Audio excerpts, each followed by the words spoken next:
Mesdames et messieurs, bonjour. J'ai le plaisir de recevoir aujourd'hui Madame Josefa Leonel Correa Sacco, commissaire de l'Union africaine chargée de l'économie rurale et de l'agriculture, pour nous parler du rôle de la femme africaine dans le développement du continent. Madame Sacco est élue cette année parmi les 100 personnalités mondiales les plus influentes en matière de politique climatique, sans oublier son expertise dans les domaines du développement rural, de la sécurité alimentaire et de l'agriculture, et son combat pour l'éradication de la faim et de la pauvreté en Afrique, puisqu'elle a été nommée en septembre dernier par le secrétaire général des Nations Unies, Antonio Guterres, membre du SUN, Scaling Up Nutrition, le mouvement mondial pour mettre fin à la malnutrition. Madame la commissaire, bonjour. Bonjour. Vous êtes à Bruxelles pour participer à une session du Forum Crans-Montana sur le leadership féminin en Europe. De quoi avez-vous parlé dans le cadre de cette rencontre ? Merci beaucoup pour l'opportunité et pour l'invitation d'éclairer le grand public sur le rôle de la femme rurale.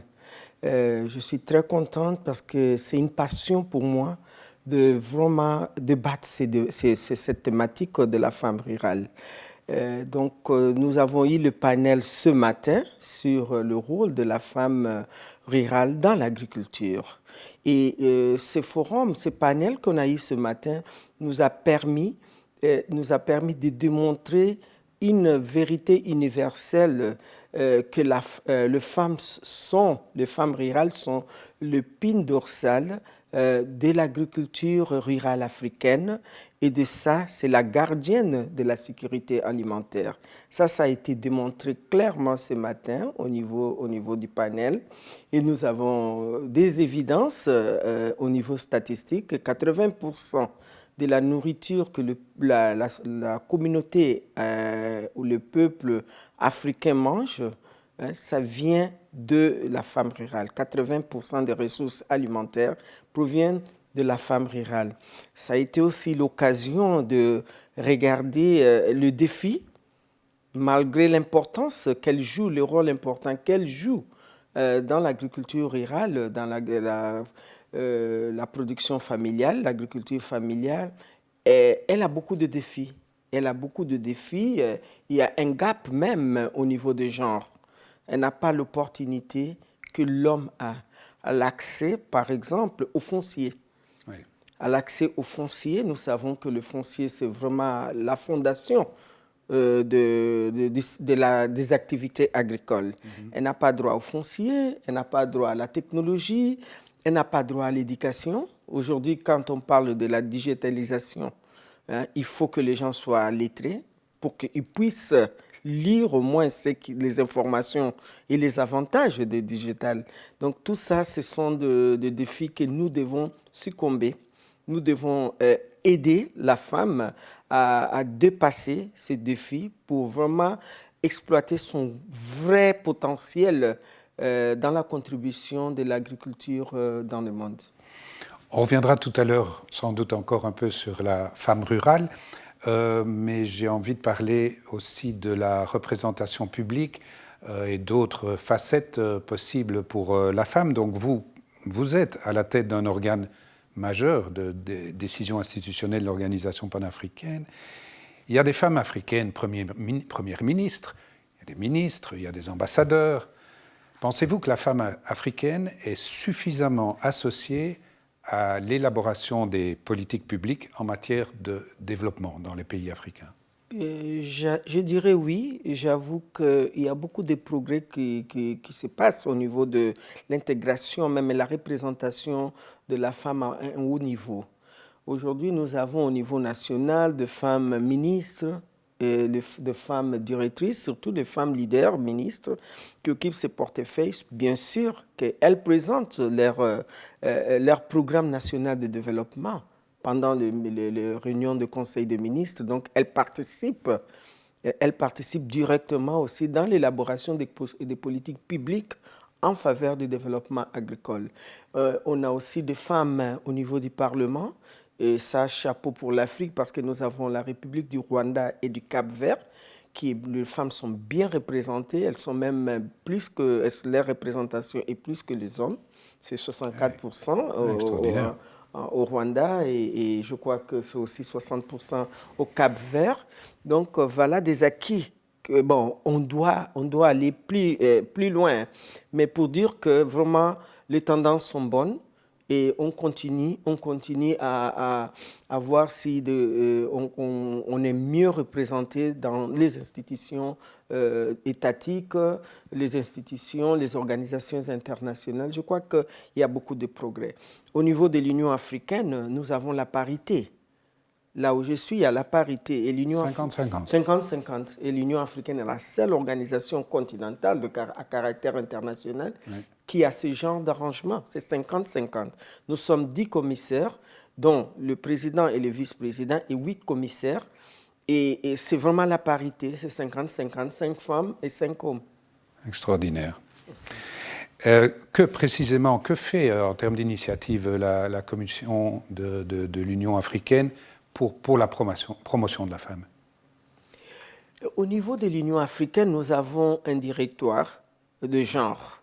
Et ce directoire étant tellement important, parce que là, le directoire ne regarde pas seulement les aspects agricoles, mais il regarde les problèmes de l'égalité de la femme, l'inégalité, et aussi le problème de l'autonomisation de la femme. Donc ce directoire a une stratégie, élaboré une stratégie, et de part, il répond directement au cabinet du président de la commission. Donc, on est dans de grandes politiques et dans de grands cadres pour assister nos États membres à élaborer des politiques publiques en faveur de la femme rurale. Et moi, dans mon département, précisément, je viens de prendre la question de la femme dans l'agriculture. Et comme on est toujours dans les grands momentum, on n'a pas perdu le momentum, cette année, le mois passé, le 15 octobre, le 15 octobre, c'est connu, c'est décrété par les Nations Unies comme la Journée internationale de la femme rurale. Et mon département a lancé la campagne sur la mécanisation agricole pour confiner la houe manuelle au musée et mécaniser, moderniser l'agriculture en faveur de la femme rurale.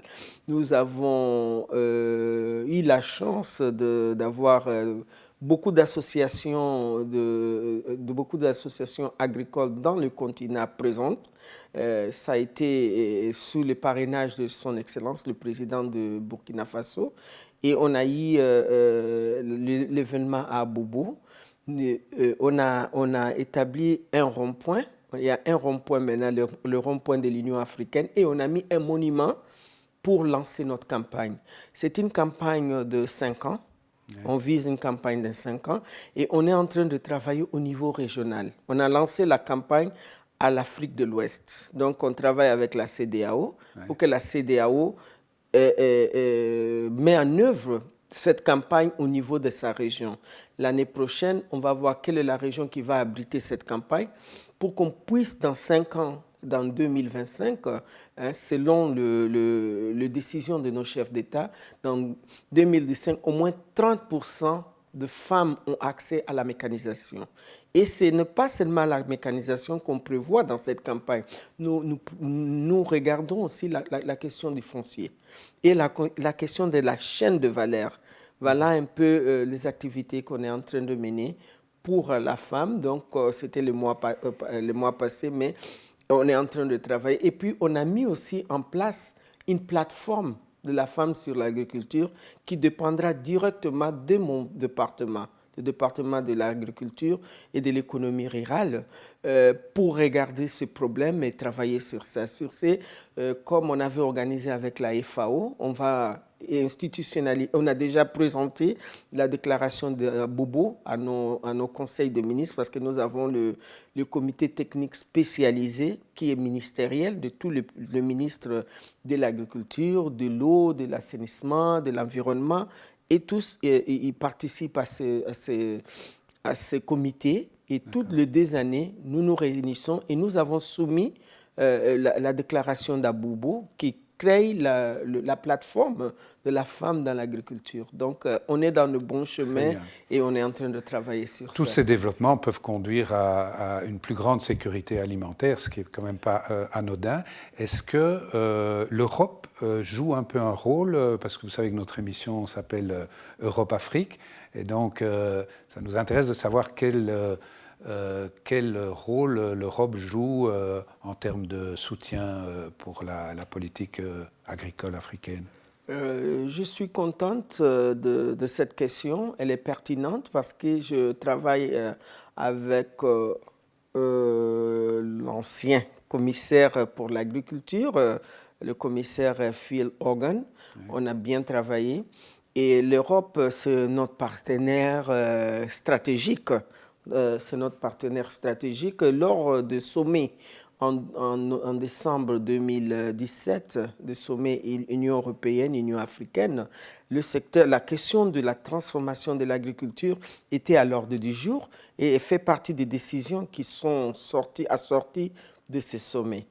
Donc, ce sommet prévoit la question de la sécurité alimentaire, la question de la transformation des zones rurales et tout.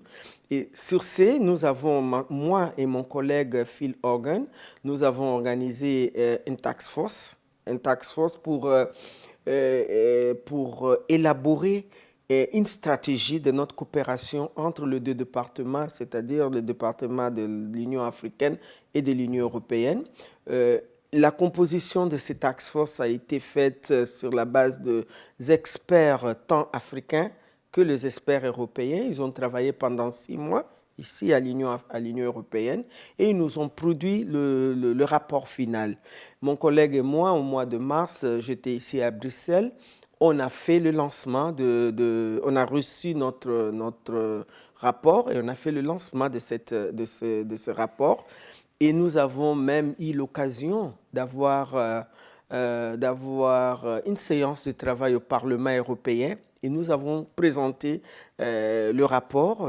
Ça a été vraiment bien reçu par le Parlement européen parce qu'il disait que vraiment c'est la première fois qu'on a un document vraiment précis de ce que nous allons faire.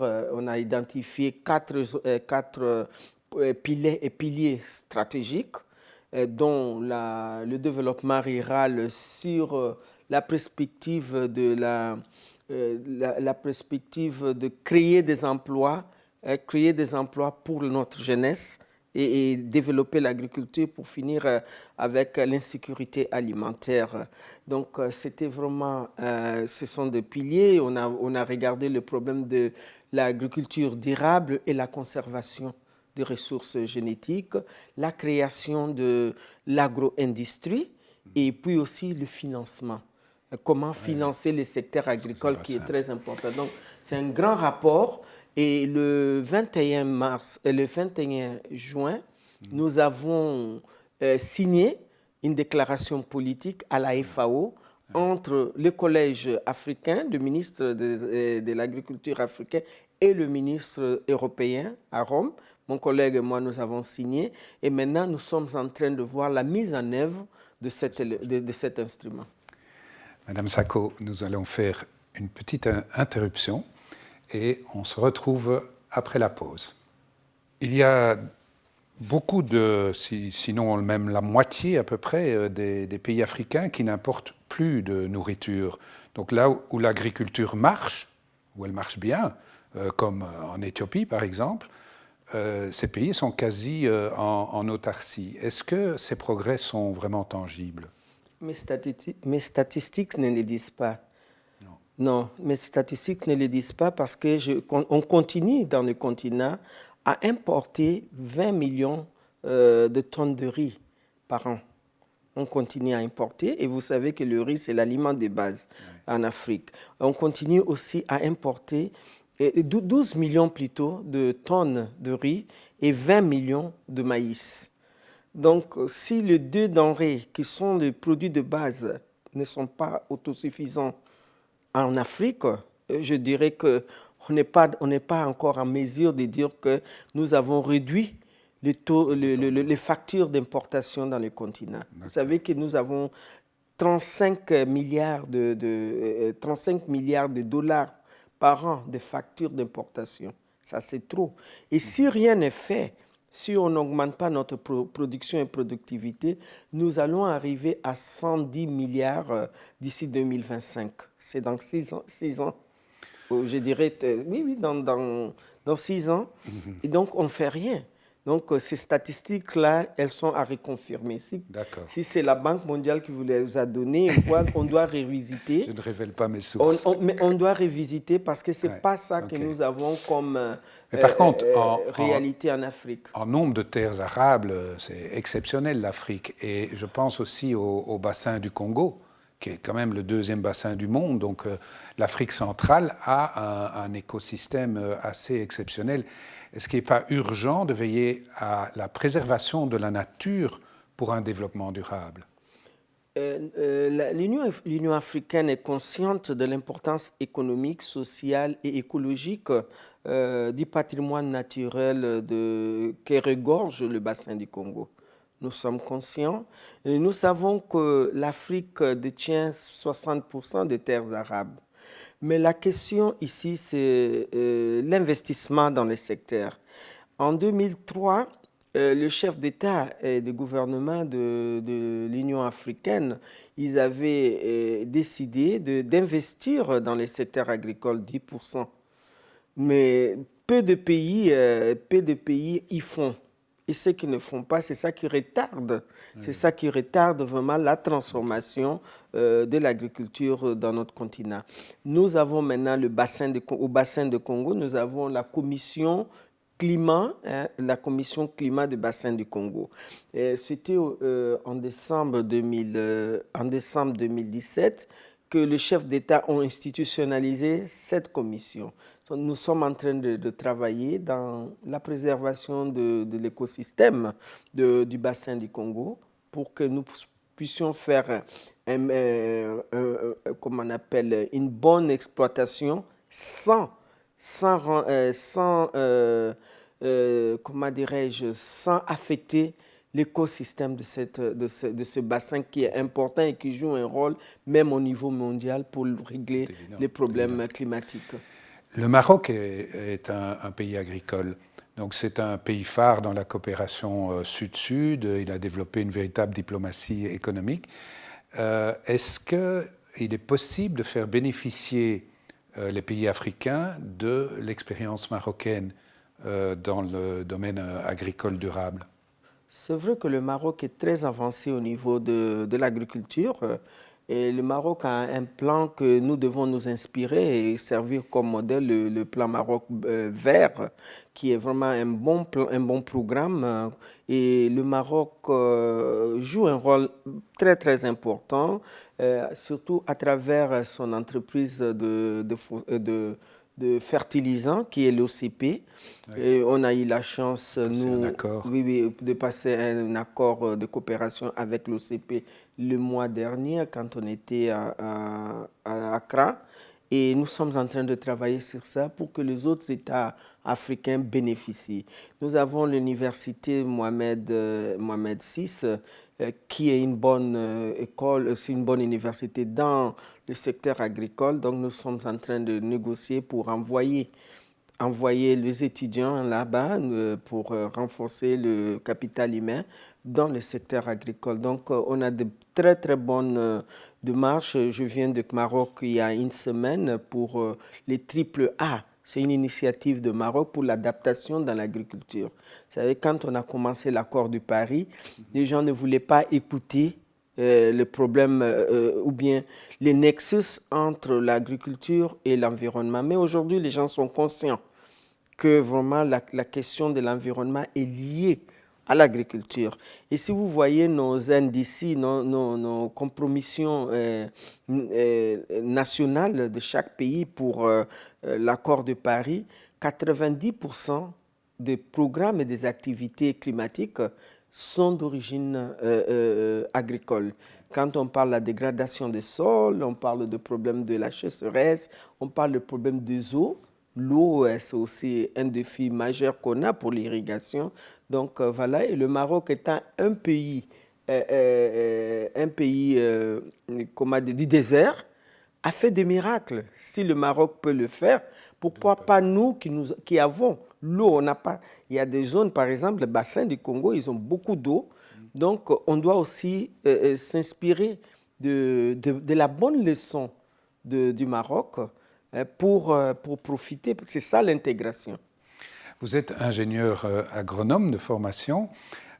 Quel conseil vous donneriez à de jeunes femmes qui veulent se lancer dans le développement agricole? Premièrement, je dirais que 62% de la main-d'œuvre est féminine. Donc, les femmes sont déjà dans l'agriculture.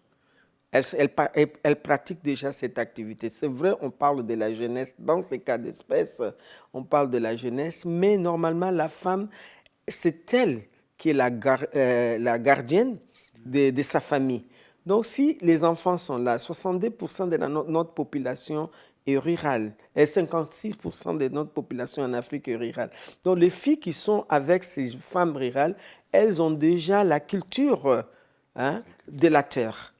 Elles ont déjà la culture de la terre. Donc, pour la nouvelle génération, je conseille en tant qu'ingénieur agronome de vraiment prendre l'éducation, parce que c'est à travers l'éducation qu'on a un outil de travail, le savoir de faire l'éducation, d'aller à l'école, se former dans le domaine agricole, parce qu'aujourd'hui, on parle de la modernisation de l'agriculture.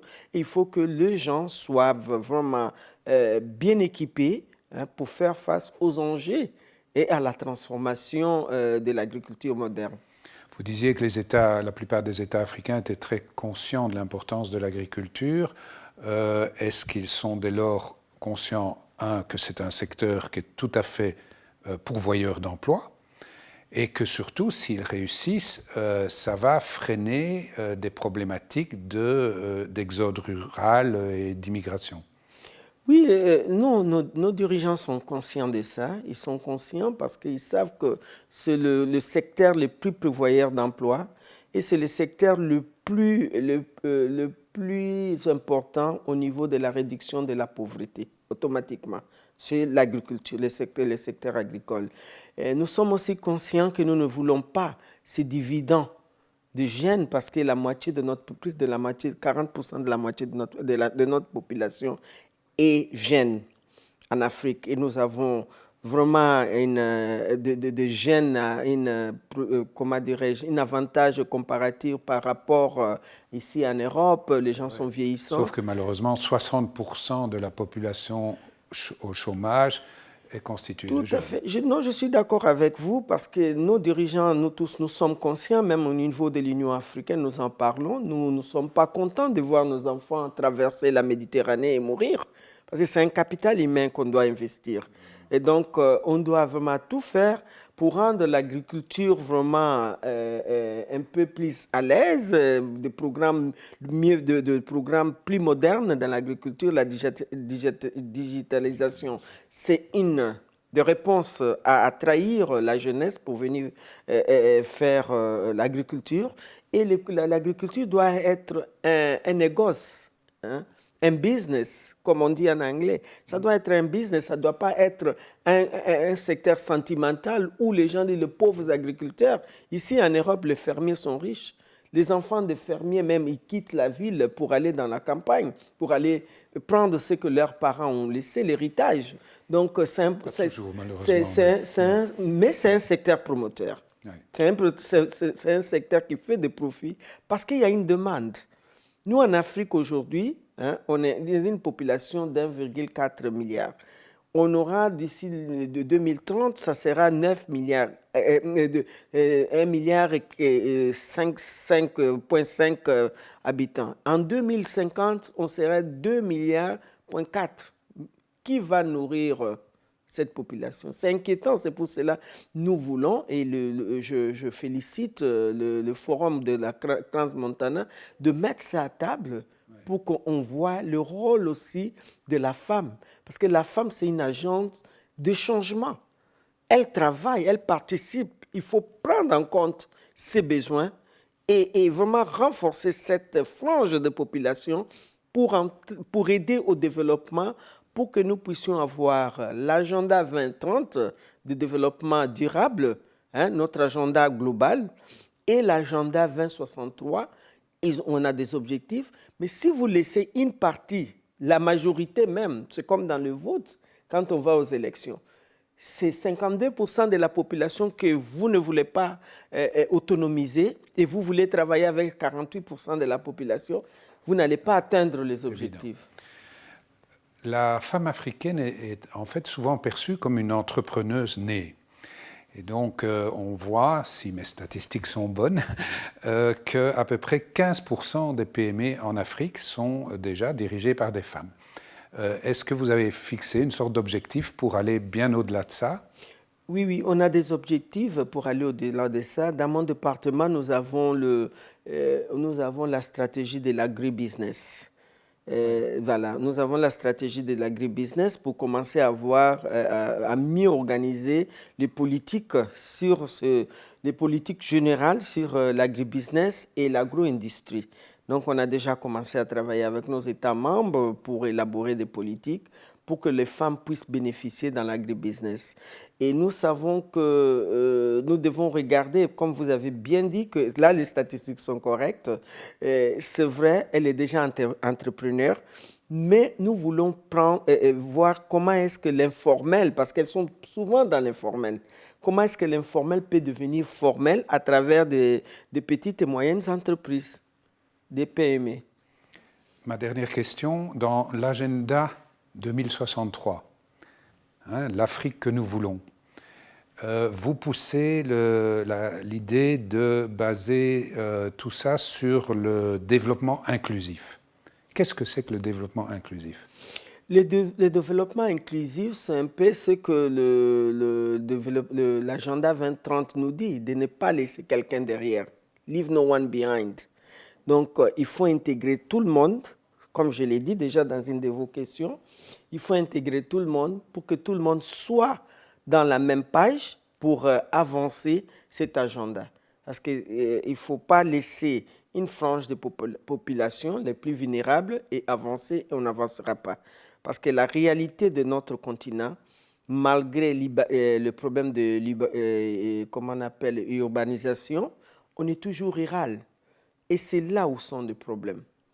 Si on veut atteindre la sécurité alimentaire, si on veut réduire la pauvreté dans cet agenda qui a 7 piliers, si on veut tripler les commerces sud-sud, on doit vraiment regarder d'abord là-bas, là où est la majorité des gens. Je ne parle pas qu'au niveau urbain, on n'a pas de défis, on a beaucoup de défis.